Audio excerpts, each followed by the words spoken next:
출애굽기 36장.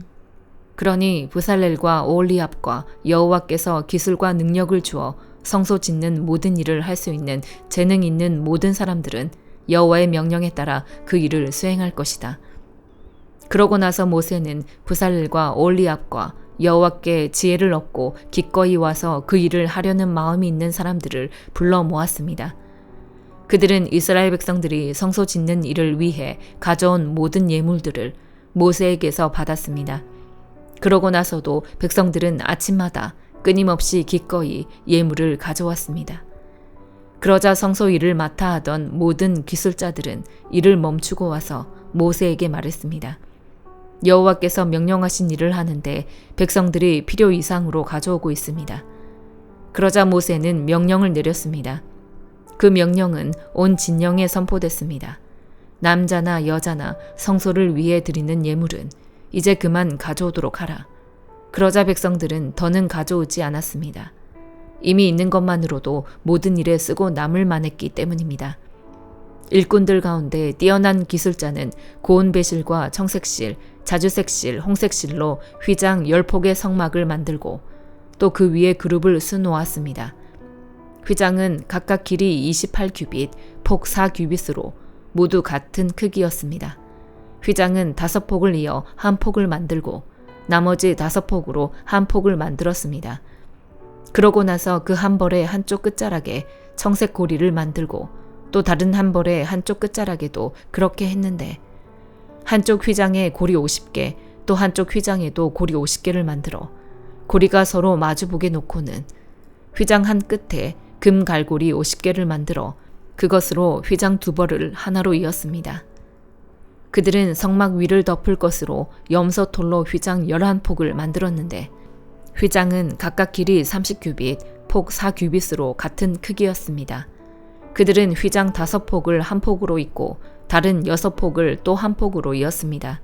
그러고 나서 휘장 한 폭의 한쪽 끝자락에 고리 50개를 만들고 또 한쪽의 끝자락에도 고리 50개를 만들고 총동 갈고리 50개를 만들어 2벌을 하나로 이었습니다.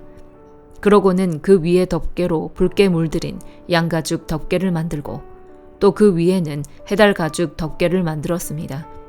그들은 시띠나무로 널판을 만들어 성막에 벽을 세웠는데 각 판은 길이가 10규빗, 너비가 1.5규빗으로 두 돌기를 일정한 간격으로 만들어 두었습니다. 성막의 모든 널판은 이렇게 만들었습니다.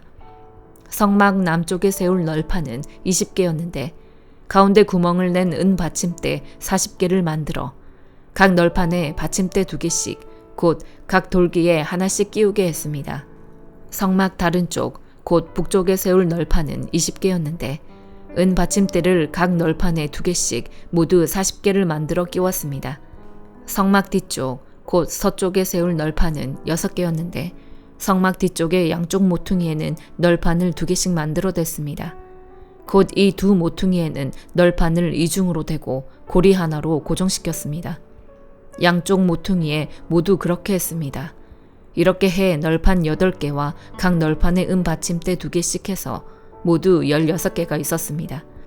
또한 그들은 시띠나무로 빗장을 만들었는데 성막 한쪽 벽에 5개, 또 한쪽 벽에 5개, 성막 다른 쪽, 곧 서쪽 벽에 5개를 만들었습니다. 그 가운데 하나는 중앙 빗장으로 널판 한가운데를 꿰어 이 끝에서 저 끝까지 질러 고정시키는 역할을 했습니다. 그들은 널판들을 금으로 씌우고 거기에 금고리를 달아 다른 빗장을 끼우게 했습니다. 빗장도 금으로 씌웠습니다. 그들은 청색실, 자주색실, 홍색실과 고운 배실로 휘장을 만들고 정교한 솜씨로 그 위에 그룹을 수놓았습니다. 그리고 시띠나무로 기둥 4개를 만들고 금으로 씌웠습니다. 그들은 거기에 금 갈고리를 만들어 달고 은을 부어 받침대 4개를 만들었습니다. 성막 문을 위에서는 청색실, 자주색실, 홍색실과 고운 배실로 수놓은 휘장을 만들었으며 그 휘장을 걸 기둥 5개를 만들고 그 위에 갈고리를 달았으며 기둥머리와 그 띠를 금으로 씌우고 받침대 5개는 청동으로 만들었습니다. 요한복음 15장. 나는 참 포도나무요 내 아버지는 농부이시다. 내게 붙어 있으면서도 열매를 맺지 못하는 가지는 아버지께서 다 자르실 것이요 열매를 맺는 가지는 더 많은 열매를 맺도록 깨끗하게 손질하신다. 너희는 내가 너희에게 말한 그 말로 인해 이미 깨끗해졌다. 내 안에 머물러 있으라. 그러면 나도 너희 안에 머물러 있을 것이다. 가지가 포도나무에 붙어 있지 않으면 스스로 열매를 맺지 못하는 것처럼 너희도 내 안에 있지 않으면 열매를 맺을 수 없다. 나는 포도나무요 너희는 가지다. 그가 내 안에 있고 내가 그 안에 있으면 그 사람은 많은 열매를 맺는다. 나를 떠나서는 너희가 아무것도 할 수 없다. 누구든지 내 안에 있지 않으면 그 사람은 쓸모없는 가지처럼 버려져 말라버린다. 사람들이 그런 가지들은 모아다가 불 속에 던져 태워버린다. 만일 너희가 내 안에 있고 내 말이 너희 안에 있으면 너희가 원하는 것이 무엇이든지 구하라. 그러면 그대로 이루어질 것이다. 너희가 열매를 많이 맺으면 내 제자가 되고 이것으로 아버지께서 영광을 받으실 것이다. 아버지께서 나를 사랑하신 것처럼 나도 너희를 사랑했다. 너희는 내 사랑 안에 머물러 있으라. 내가 내 아버지의 계명을 지키고 아버지의 사랑 안에 있는 것 같이 너희도 내 계명을 지키면 내 사랑 안에 있을 것이다. 내가 이것들을 너희에게 말한 것은 내 기쁨이 너희 안에 있어 너희 기쁨이 충만하게 하려는 것이다. 내 계명은 이것이다. 내가 너희를 사랑한 것과 같이 너희도 서로 사랑하라. 사람이 자기 친구를 위해 목숨을 내놓는 것보다 더 큰 사랑은 없다.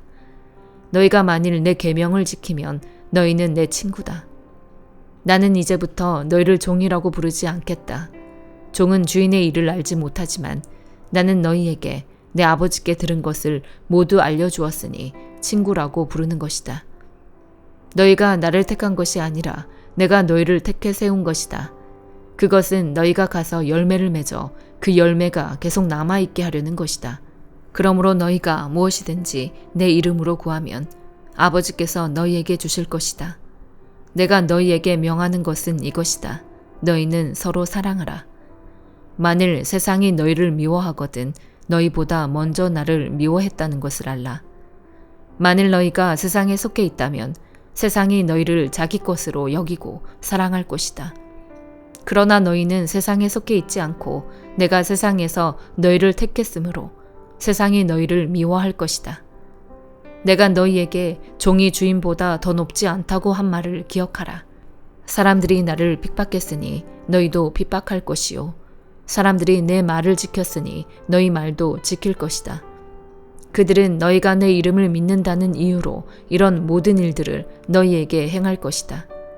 그것은 그들이 나를 보내신 분을 알지 못하기 때문이다. 만일 내가 와서 그들에게 말하지 않았더라면 그들은 죄가 없었겠지만 그들은 이제 자기 죄를 변명할 길이 없다. 나를 미워하는 사람은 내 아버지도 미워한다. 내가 만일 아무도 행하지 못한 일을 그들 가운데서 행하지 않았더라면 그들은 죄가 없었을 것이다. 그런데 이제는 그들이 내가 한 일을 보고서도 나와 내 아버지를 미워했다. 그러나 이것은 그들의 율법에 기록된 것을 이루려는 것이다. 그들이 아무 이유 없이 나를 미워했다. 내가 아버지께로부터 너희에게 보낼 보혜사, 곧 아버지께로부터 오시는 진리의 성령이 오시면 그분이 나에 대해 증언해 주실 것이다. 너희도 처음부터 나와 함께 있었으므로 내 증인들이 될 것이다. 잠언 12장. 훈계를 사랑하는 사람은 지식을 사랑하지만 꾸지람을 싫어하는 사람은 짐승과 다를 바 없다. 선한 사람은 여호와께 은총을 얻지만 악을 도모하는 사람은 여호와께서 정죄하신다. 사람이 악으로는 굳게 설 수 없지만 의인의 뿌리는 흔들리지 않을 것이다. 덕이 있는 아내는 남편의 면류관이지만 남편을 부끄럽게 하는 아내는 남편의 뼈를 썩게 하는 것과 같다. 의인의 생각은 옳으나 악인의 계략은 속임수뿐이다. 악인의 말은 숨어서 다른 사람들이 피 흘리기를 기다리지만 정직한 사람의 입은 사람들을 구할 것이다. 악한 사람들은 쓰러지면 사라져버리지만 의인의 집은 굳게 설 것이다. 사람은 그 지혜에 따라 칭찬을 받지만 비뚤어진 마음을 가진 사람은 멸시를 당할 것이다. 먹을 것도 없으면서 높은 채 하는 것보다 비천해도 종을 부리는 게 낫다. 의인은 자기 가축의 생명도 돌봐주지만 악인은 따뜻한 온정을 베푼다 하더라도 잔인하다. 자기 땅을 일구는 사람은 먹을 것이 넉넉하지만 헛된 것을 쫓는 사람은 지각이 없다. 악인은 불의한 이익을 바라지만 의인의 뿌리는 많은 열매를 낸다.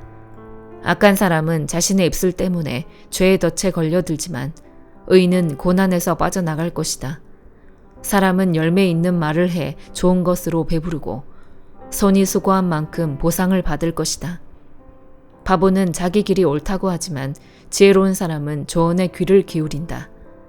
어리석은 사람의 분노는 당장에 드러나지만 현명한 사람은 수치를 덮는다. 진실을 말하는 사람은 의를 나타내지만 거짓 증인은 거짓을 말한다. 칼로 찌르는 듯 아픔을 주는 말이 있으나 지혜로운 사람의 혀는 병을 고친다. 진실한 입술은 영원히 남지만 거짓말하는 혀는 오래가지 못한다. 악을 도모하는 사람의 마음에는 속임수가 있지만 평화를 도모하는 사람에게는 기쁨이 있다. 의인은 해를 당하지 않지만 악인은 고난으로 가득할 것이다. 거짓말하는 입술은 여호와께서 싫어하시지만 진실한 사람들은 기뻐하신다. 현명한 사람은 지식을 마음에 간직하지만 어리석은 사람의 마음은 어리석음을 폭로한다. 부지런한 사람의 손은 남을 다스리게 되지만 게으른 사람은 남의 부림을 받게 된다. 마음속의 근심은 자신을 가라앉게 하지만 친절한 말은 그 마음을 상쾌하게 한다. 의인은 그 이웃을 바른 길로 이끌어가지만 악인은 이웃을 방황하게 한다. 게으른 사람은 그 사냥해온 것마저 굽지 않으나 부지런한 사람은 귀한 재물을 얻는다. 의의 길에는 생명이 있고 죽음은 없다. 에베소서 5장. 그러므로 여러분은 사랑을 받는 자녀답게 하나님을 본받는 사람이 되고 그리스도께서 우리를 사랑하셔서 우리를 위해 자신을 향기로운 예물과 희생 제물로 하나님께 드리신 것처럼 여러분도 사랑으로 행하십시오. 음행과 온갖 더러운 것과 탐욕의 말은 여러분의 입 밖에도 내지 마십시오. 그렇게 하는 것이 성도에게 합당합니다. 더러운 말과 어리석은 말과 희롱의 말은 어울리지 않습니다. 오히려 감사의 말을 하십시오. 여러분은 이 점을 확실히 알아두십시오. 음행하는 사람이나 더러운 일을 행하는 사람이나 탐욕을 가진 사람은 우상숭배를 하는 사람으로 모두 그리스도와 하나님의 나라에서 유업을 받을 수 없습니다. 아무도 허황된 말로 여러분을 현혹하지 못하게 하십시오. 이런 것들로 인해 불순종하는 사람들에게 하나님의 진노가 임합니다. 그러므로 여러분은 그들의 행위에 동참하는 사람들이 되지 마십시오. 여러분이 전에는 어둠이었지만 이제는 주 안에서 빛입니다. 빛의 자녀들답게 사십시오. 빛의 열매는 모든 선함과 의로움과 진실함에 있습니다. 여러분은 주를 기쁘시게 할 것이 무엇인지를 분별하십시오. 여러분은 열매 없는 어둠의 일에 상관하지 말고 오히려 그것을 꾸짖으십시오. 그들이 은밀히 행하는 일들은 입에 담기조차 부끄럽습니다. 그러나 책망을 받는 모든 것들은 빛에 의해 드러납니다. 이는 드러나는 것마다 모두 빛이기 때문입니다. 그러므로 이렇게 말씀하셨습니다. 잠자는 사람이여 깨어나라. 죽은 사람 가운데서 일어나라. 그리스도께서 너에게 비추시리라. 그러므로 여러분은 어떻게 행할 것인지 주의 깊게 살펴 어리석은 사람들 같이 살지 말고 지혜로운 사람들 같이 사십시오. 세월을 아끼십시오. 때가 악합니다. 그러므로 지각 없는 사람이 되지 말고 주의 뜻이 무엇인지 분별하십시오. 또한 술에 취하지 마십시오. 잘못하면 방탕에 빠지기 쉽습니다. 오히려 성령으로 충만하게 되십시오. 여러분은 시와 찬미와 신령한 노래들로 서로 화답하고 마음으로 주께 찬송하며 우리 주 예수 그리스도의 이름으로 모든 일에 항상 하나님 아버지께 감사하고 그리스도를 경외함으로 서로 복종하십시오. 아내들이여 남편에게 복종하기를 주께 순종하듯 하십시오. 이는 그리스도께서 교회의 머리 되심 같이 남편은 아내의 머리이기 때문입니다. 그리스도가 바로 몸의 구주십니다. 교회가 그리스도께 복종하듯 아내들도 모든 일에 남편에게 복종하십시오. 남편들이여 아내 사랑하기를 그리스도께서 교회를 사랑하시고 교회를 위해 자신을 내어주심 같이 하십시오. 그리스도께서 이렇게 하신 것은 말씀을 통해 교회를 물로 씻어 깨끗하게 해서 거룩하게 하시고 티나 주름이나 다른 지저분한 것들이 없이 교회를 자기 앞에서 영광스러운 모습으로 서도록 해서 오직 거룩하고 흠이 없게 하기 위한 것입니다. 이와 같이 남편들도 자기 아내 사랑하기를 자기 몸을 사랑하듯이 해야 합니다. 자기 아내를 사랑하는 것은 바로 자신을 사랑하는 것입니다. 자기의 육체를 미워하는 사람은 없습니다. 누구나 자신을 먹이고 보살피기를 그리스도께서 교회를 위해 하시듯 합니다. 이는 우리가 그리스도 몸의 지체들이기 때문입니다. 이러므로 사람이 부모를 떠나 그의 아내와 연합해 둘이 한 육체가 될 것이다. 이 비밀이 큽니다. 나는 지금 그리스도와 교회에 관해 말하고 있습니다. 그러나 여러분도 각자 자기 아내 사랑하기를 자기 사랑하듯 하고 아내는 남편을 존경하십시오. 아멘.